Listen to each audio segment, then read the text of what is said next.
What's going on, ladies and gentlemen? Welcome back to the Corey Austin MMA Theorem. Now listen, I like MMA Joey, okay? I'm actually subscribed to his channel. There are times where I'll go and listen to his videos. He did one recently and was kind of speculating based on some Dana White interviews what may be next for Conor McGregor. Now, I've given the full gamut up and down and discussed many options of what I think might be next for the notorious Conor McGregor. If anything, many people think he'll never grace the octagon again. That could also be true, okay? So I want to look at, and I'm going to include, since MMA Joey did all the work for me, I'm going to include some of these Dana White interviews that he discusses, and then I'm going to kind of give my take. Some of the things he says, I agree with him on. Some of the things I don't. I just don't like the way he shits all over. If you're supposed to be this huge MMA fan, why do you shit all over not only the organization, the CEO, and the fighters constantly? Maybe he's on to something. Maybe people like seeing someone shit on the organization or on fighters. Maybe he's the genius and I'm the one who's being the dumbass for saying, well, you shouldn't shit on fighters. You've never stepped in a cage. But that is truly how I feel. I've never had the balls or the work ethic, for that matter, to prepare myself to get in an octagon and go hand-to-hand combat with another individual who is trying to kill me in front of the world, millions worldwide. I've never done that. So if I've never done that, I feel some sort of way about talking shit about those people who do have the balls to do that and have done that, right? MMA Joey obviously does not have a problem with doing that. Hey, everyone's entitled to their opinion. It is what it is. We're going to go ahead and start off with this first one. And listen, we've all seen that this was Dana White's last post-fight press conference of 2024. We've all seen the part where he said this. I got something in the works right now. I'll drive you fuckers crazy. All you guys will be running around. I got something in the works that you will never fucking see coming for 2025. That literally started to come together last night. In December that you're going to do something, you have something in the works that we will never see coming for 2025. So he's asking him about, again, that clip that I showed you earlier with Buckley Covington. I want you to listen very closely to his answer here. Can you give us just a hint? What's in the works? We'll never. I mean, I guess I never expected you to be on the meta board. Oh, does that count? That wasn't it. Okay, all right. What I about expect that. I didn't see that coming either. What about oiling yourself up? How Dana's going to oil himself up in 2025. As much as these guys are complete casuals, at least it was kind of a comical interview. And they actually do get a little bit of info out of Dana here. Listen to this. This is actually more info than we already knew. About, basically all we knew was that clip I showed you before. We get a little bit of info here. Listen to this. We saw that coming. Yeah, okay. I definitely don't see that coming. What about using your power on the board, get Zuck and Elon in the octagon? But what I was talking about in December, I would imagine it's probably going to happen, and it's going to happen in the fall. A fight that I'm working on. Oh. And we'll never see it coming. Nope. Oh, man. Now I'm going to look for it coming. Yeah. Mm-hmm. Now we're looking everywhere. Can you give us a hint? That's your hint. Okay. So that's really the only information he gives about it there. I'm going to play another clip for you in a second that brings it all together and kind of makes my assumption of what the fight will actually be. It's probably going to happen, and it's probably going to happen in the fall. I cut out a shit ton of this because MMA Joey leaves in there the part where Dana White's talking about, Elon Musk and what's the Facebook guy, Mark Zuckerberg, when they were talking about fighting back in the day and talking about how that was actually really fun for him. He was actually serious about trying to promote that, yada, yada, yada. I mean, nobody gives a shit about that. I don't give a shit about that. I mean, there might be some people out there that are just, Facebook horn dogs or Elon Musk horn dogs that might give a shit about. I don't give a shit about that. So I cut all that stuff out so you guys didn't have to hear it. But Dana clearly says here, alluding to his last post-fight press conference of 2024 when he says, I have something coming up, a fight that I'm working on that you guys are going to be running around here effing crazy. The guys ask him about that again. He clearly says it's something that will happen around fall of 2025. Okay? So just keep that in mind as we move forward. It's a fight that he's working on. So what could that fight possibly be? Now that we know it's going to happen in fall, what could that be? If it's not like a current UFC champion, there's not really any mega fights of active fighters, so that means it has to be somebody returning, right? Right there, I just want to interject and say MMA Joey says, well, it can't, there's not really any mega fights of active fighters, right? So it has to be somebody returning. Maybe yes, maybe no. I mean, obviously, there are some talks about John Jones versus Tom Aspinall. That would be a major fight that is trending in the UFC to be possibly the biggest UFC fight ever, easily, right? And Dana White has been very vocal in public about, no, that's happening. That's 100% happening. He is hell-bent on making that happen because he knows how bad the fans want it. John Jones doesn't need it. He's trying to use it to get just a shit ton of money, and he's basically said that. And he's asking for an amount that he knows the UFC is not going to be willing to give him because he doesn't really want to take that fight. He's willing to just relinquish the belt and walk away before he takes that fight for just regular contract money. They're going to have to do more than throw sprinkles on top.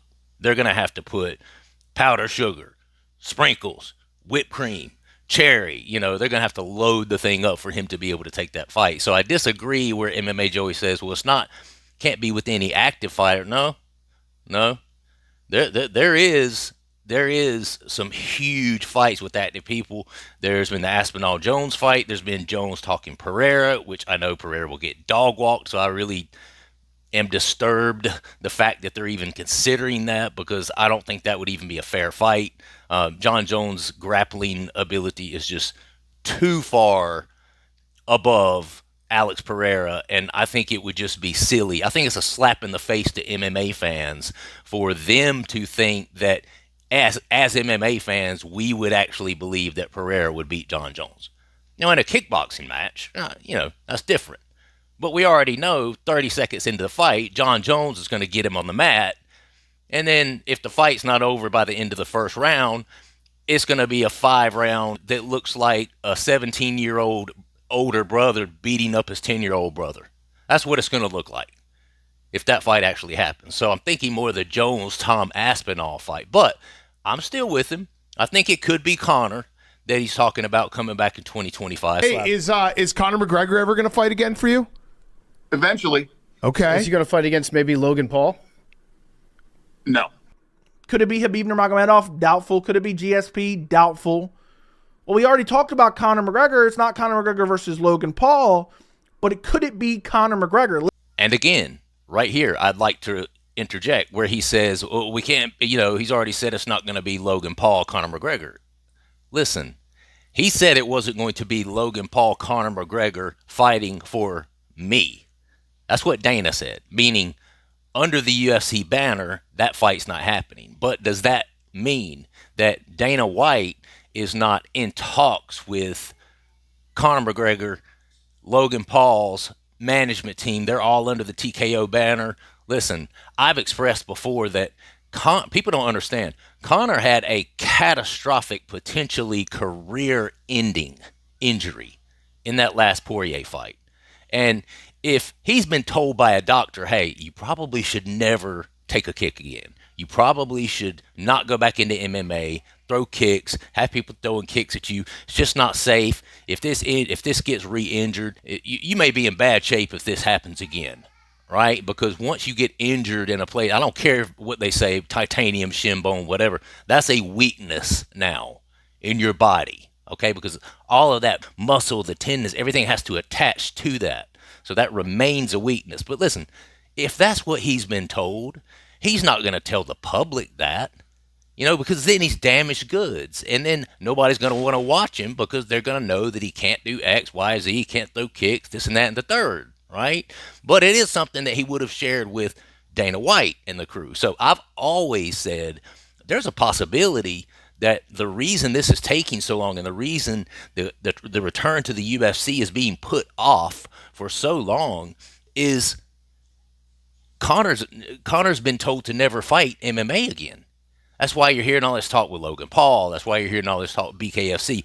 You think Conor will be publicly putting out there this thing about Logan Paul if Dana White wasn't okay with him putting that out, knowing Dana basically owns Conor McGregor by having him under contract?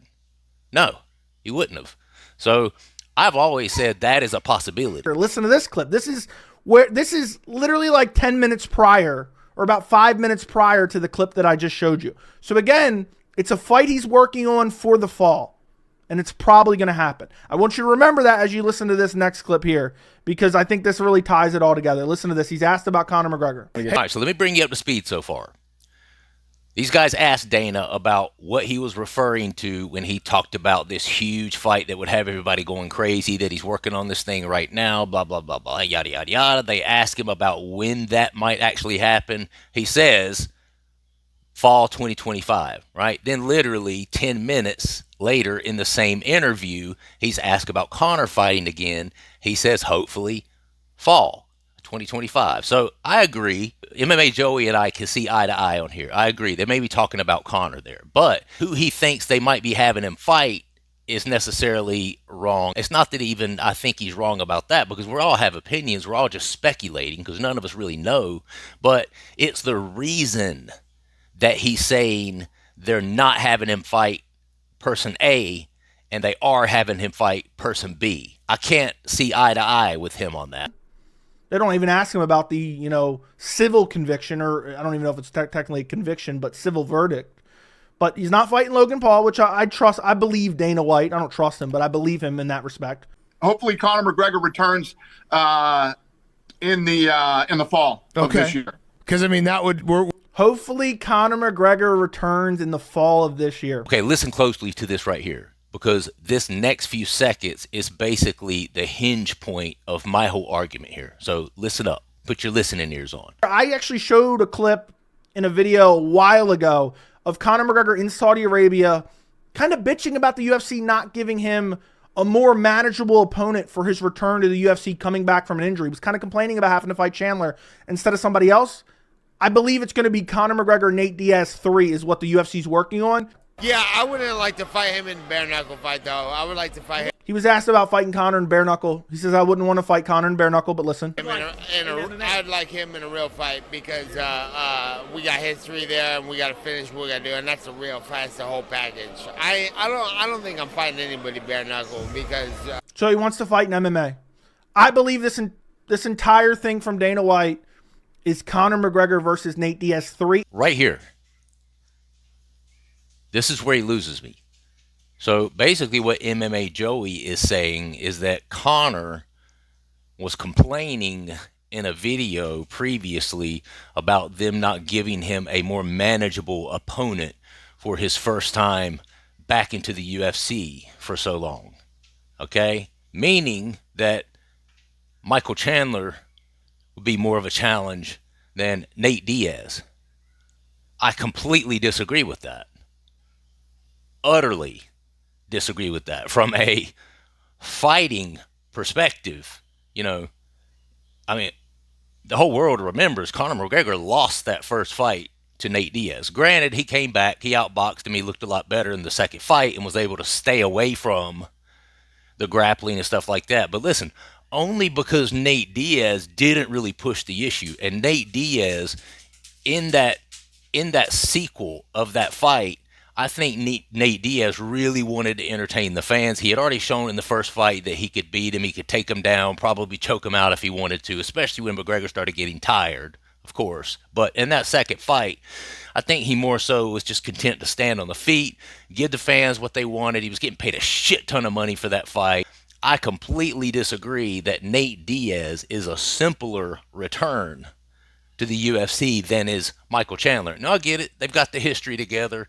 It would be a huge trilogy fight. It would be a huge moneymaker. I get that. I agree. We can, I'm with you. I'm with you there. And it certainly, because of their history, would be a bigger fight than he and Michael Chandler. I get that, but if MMA Joey's basis here is Conor McGregor wants an easier, more manageable fight coming back in, which is why he doesn't want Michael Chandler, but he wants Nate Diaz. Who says that Nate Diaz is going to be an easier fight than Michael Chandler for Conor? I don't agree with that. I don't agree with that at all. Michael Chandler is a lot shorter. He doesn't have great jiu-jitsu. His striking is okay. I think Conor's is definitely better, even having not fought in quite a while. He's got cleaner, more slick striking than Michael Chandler does. Michael Chandler doesn't typically use his wrestling. I mean, he has a wrestling background, but we don't ever see him use it. In a huge fight with someone like Conor, I think, Michael Chandler, win or lose, will probably just stand and bang with him. Did it with Gagey. Did it with Dan Hooker, or for what it lasted. Did it with Charles Oliveira. Only started grabbing for legs when he got hurt. So in what world? And then you got Nate Diaz, who's 6 foot tall. He's got decent dirty boxing. I mean, he's not great. He doesn't carry a ton of power and stuff like that. But it's kind of like a death by 1,000 cuts. Nate Diaz. And he has that ability to, especially when you get tired, to start amping it up. That triathlete comes out, and he just keeps going. And, when Conor will start to fade, Nate Diaz start to amp it up. So I agree that would be a huge fight for them to work on and to get that out in September. But I don't believe the reasoning is because somehow Conor thinks Nate Diaz will be an easier fight than Michael Chandler. No way, bro. Not in a million years.